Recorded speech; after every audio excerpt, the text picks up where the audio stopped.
नमस्कार बंधुरा आमी तो सब समय आपनादेर साथे घरोया सहज रान्नाई शेयर करी। आज के जेटा तैरी करब एकटू मोगलाई रान्ना, तबे किन्तु हाथेर काछे समस्त उपकरणई आपनादेर बाड़ीते पेये जाबेन। एइभावे जदि एइ रेसिपिटा तैरी करें रुटी दिए किंबा नान कुलचा परोटा बा फ्राइड राइस एइसबेर साथे किन्तु बेश भालो लागबे। एकबार अवश्यई ट्राई करे देखते पारेन। एर जोन्नो देखुन आमी 4खाना डिम सेদ্ধ करे नियेछि। ডিমগুলোকে কিন্তু হার্ড বয়েল করে সেদ্ধ করতে হবে। আমি এখানে প্রায় মোটামুটি 10 থেকে 12 মিনিট মতো জলে ফুটিয়েছি। তারপরে গ্যাস ওভেন অফ করে গরম জলে রেখে দিয়েছিলাম আরও 5 মিনিট। ডিমটা তাহলে কিন্তু পুরোপুরি হার্ড বয়েল করে সেদ্ধ হবে। এবার ডিমগুলোর খোসাটা ছাড়িয়ে নিচ্ছি।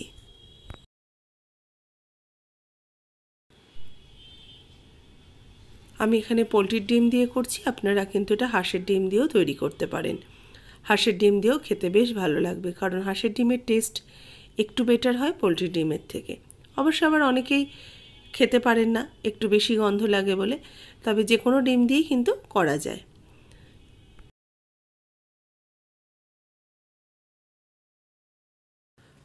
সবকটা ডিমই আমি ছাড়িয়ে নিয়েছি। এবার ডিমগুলোর মধ্যে একটু ছোটো ছোটো করে কাট দিয়ে নেব। ছুরি দিয়ে দিয়ে দেখুন একটুখানি ছাড়া গায়ে একটু করে কাট দিয়ে নিচ্ছি, কারণ তাহলে ডিমের মধ্যে একটু নুন মশলাটা ঢুকলে খেতে ভালো লাগবে। সবকটা ডিমের মধ্যে আমি কাটগুলো দিয়ে নিয়েছি। এবার ডিমের মধ্যে দিয়ে দিচ্ছি লবণ।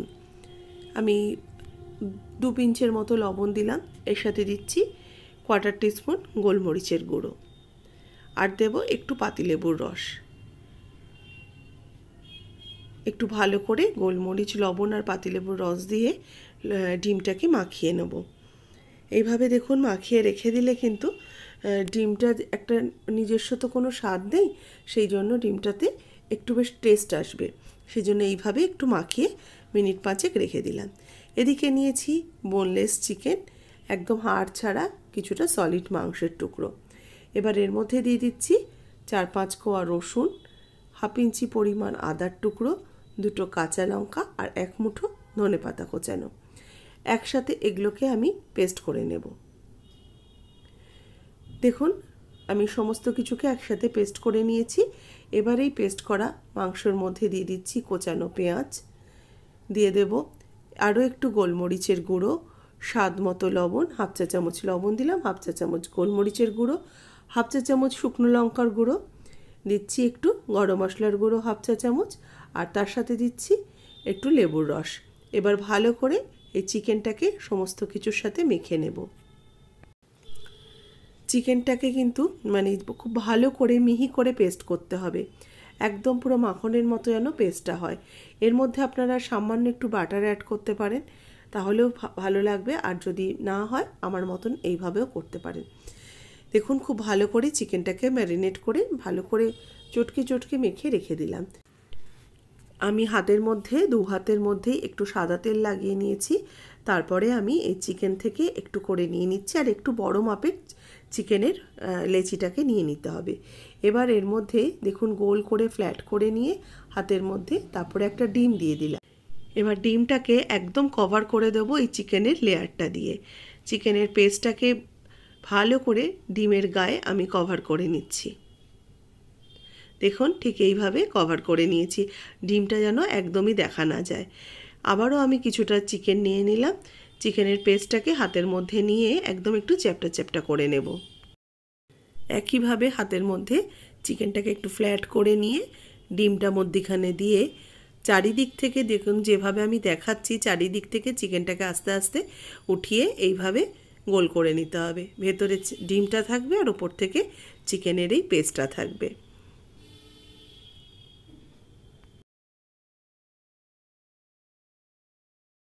একই রকমভাবে 4টেই করে নেব। ডিমগুলোকে মধ্যিখানে দিয়ে সুন্দরভাবে চিকেনটাকে আটকে দেব। এটা কিন্তু হাতে তেলটা যদি না লাগান তাহলে হাতের মধ্যে চিকেনটা আটকে যাবে। অবশ্যই কিন্তু হাতে তেল লাগিয়ে করে নেবেন। এবার ভাজার জন্য আমি তেল বসিয়ে দিয়েছি। একদম ডুবো তেলে ভাজার দরকার নেই, আমি যতটা পরিমাণ তেল দিয়েছি তাতে ভাজলেই হবে। সাদা তেল দিয়ে নিয়েছি, আর যখন দেব একটু হাতে শুকনো ময়দা আমি চিকেনের উপরে একটু ডাস্ট করে নিয়েছি, তাহলে আর হাতে লেগে যাবে না, চিপকে যাবে না। এবার এগুলোকে এক একটা করে দিয়ে আমি এগুলোকে ভেজে নেব। তবে একদম আঁচ কম রেখে আস্তে আস্তে ভাজবো। প্রথমে আমি দুটো ভেজে নিচ্ছি, পরে আবার দুটো ভাজবো। আঁচ কম রেখে ভাজতে হবে, কারণ চিকেনটা তো কাঁচা, একটু সময় দিতে হবে আস্তে আস্তে কুক হয়ে যাওয়ার জন্য। সোনালি রং করে চিকেনগুলোকে আমি ভেজে নিচ্ছি। আর যখন হাতে শেপ করে দেবেন একটু যেন ডিমের মতো আকৃতিটা আসে সেরকমভাবে দেবেন। একদম রাউন্ড শেপ না করে ডিমের যেরকম একটু ছুচলো হয় একটা সাইড গোল হয় সেরকম করে নিয়েছি। আর ওপর থেকে একটু হালকা ময়দার ডাস্ট করে নিয়েছি। ওটা দেখাতে আমি ভুলে গেছি, দেওয়ার পরে মনে পড়েছে। দেখুন এগুলোও ভাজা হয়ে গেছে, সেকেন্ড ব্যাচটাও ভেজে নিয়েছি, 4টেই ভাজা হয়ে গেছে। এবার এই তেলের মধ্যে কিছুটা পেঁয়াজ ভেজে নেব, বেরেস্তা করে নেব। পেঁয়াজ দিয়ে দিলাম, এর সাথে দিয়ে দেবো কয়েকটা গোটা কাজু, 4-5টা মতো, 5-6 কোয়া মতো রসুন দিয়ে দিলাম, একটু দিয়ে দেবো আদা কোচানো। এবার ভালো করে এগুলোকে ভেজে নেব। খুব লাল করেও ভাজার প্রয়োজন নেই, বেরেস্তা মোটামুটি হালকা করে পেঁয়াজটাকে ভেজে নেব। এর সাথে কাজু, আদা আর রসুন একসাথেই ভেজে নিচ্ছি।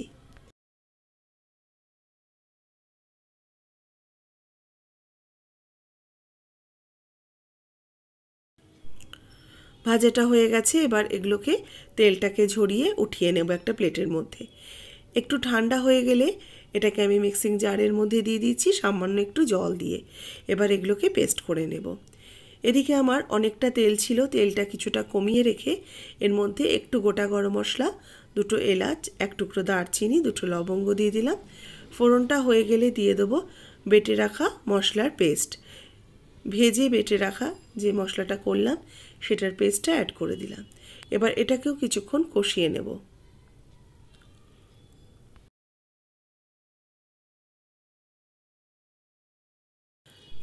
যেহেতু এটা ভাজা রয়েছে খুব বেশিক্ষণ সময় লাগবে না কষাতে। এরপরে দিয়ে দিচ্ছি হলুদ গুঁড়ো 1/2 টিস্পুন, শুকনো লঙ্কার গুঁড়ো 1/2 টিস্পুন, জিরের গুঁড়ো 1/2 টিস্পুন, ধনের গুঁড়ো 1/2 টিস্পুন, স্বাদ মতো লবণ, সামান্য একটু চিনি দিয়ে ভালো করে মিশিয়ে নিচ্ছি। মশলাটাকে কিছুক্ষণ কষিয়ে নেব। শুকনো মশলাগুলো যেগুলো দিয়েছি অল্প একটু মশলার জারটা ধুয়ে জল অ্যাড করলাম যাতে মশলাটা পুড়ে না যায়। ভালো করে মশলাটাকে আমি বেশ সুন্দরভাবে ভেজে নিয়েছি। এবার দেখুন আস্তে আস্তে কিন্তু তেলটাও ছাড়তে শুরু করেছে। আরও কিছুটা জল দিলাম, মাঝে মধ্যে একটু একটু করে জল দিয়ে ভালো করে কিছুক্ষণ কষিয়ে নেওয়ার পর এবার এর মধ্যে বেশ খানিকটা 1 কাপের মতো জল অ্যাড করে দিয়েছি। গ্রেভিটা যে ফুটতে শুরু করবে এবার আমি এই নারগিসি কোফতাগুলোকে দিয়ে দিচ্ছি। ঝোলের মধ্যে দিয়ে কিছুক্ষণ ফুটিয়ে নেব, না হলে কিন্তু এই নারগিসি কোফতাগুলোর ভেতরে এই মশলার ফ্লেভারগুলো আসবে না। তবে এর মধ্যে সামান্য একটু কেওড়া জল বা গোলাপ জল দিতে পারেন, আমি কিন্তু এগুলো কোনোটাই ব্যবহার করব না, যেহেতু ঘরোয়াভাবে তৈরি করব। এবার এটাকে ঢাকা চাপা দিয়ে একদম আঁচ কমিয়ে 5 মিনিট রেখে দিলাম। 5 মিনিট পর ঢাকাটা খুলে নিয়েছি। গ্রেভিও কিন্তু অনেকটাই বেশ গাঢ় হয়ে গেছে, আর এগুলো দেখেই বুঝতে পারছেন এগুলোর মধ্যে কিন্তু অনেকটা গ্রেভি ঢুকেছে। উপর থেকে একটু ধনেপাতা কোচানো দিয়ে এগুলোকে নামিয়ে সার্ভ করে নেব। একদম রেডি হয়ে গেছে মোগলাই নারগিসি কোফতা। খুব সহজে তৈরি করা, বাড়িতে অবশ্যই তৈরি করে দেখবেন। ভালো লাগলে লাইক করবেন, শেয়ার করবেন। যারা নতুন দেখছেন আমার চ্যানেলকে সাবস্ক্রাইব করে পাশে থাকা বেল আইকনটা প্রেস করে দেবেন। আমি যখনই কোনো রেসিপি আপলোড করব আপনাদের কাছে তার নোটিফিকেশান পৌঁছে যাবে। ফেসবুকের বন্ধুরা নতুন যারা দেখছেন অবশ্যই পেজটাকে ফলো করুন, রেসিপিটাতে একটা লাইক দিন। আর এই ধরনের কোনো রেসিপি যদি আপনাদের জানতে ইচ্ছে করে বা শিখতে চান অবশ্যই আমাকে এটা কমেন্টস বক্সে জানাতে ভুলবেন না। আমি সেই মতো আপনাদেরকে রেসিপিগুলো করে দেখাবো। আর এই নারগিসি কোফতা সার্ভ যখন করবেন মধ্যিখান থেকে কেটে সার্ভ করতে হবে। মধ্যিখানে কাটার পরে কিন্তু ওপর থেকে আর গ্রেভিটা ছড়াবেন না, যাতে ডিম আর চিকেন কিমাটা সুন্দরভাবে দেখা যায়। কেমন লাগলো রেসিপিটা অবশ্যই কমেন্টসের আশায় রইলাম। একটা লাইক দিয়ে দেবেন ভালো লাগলে।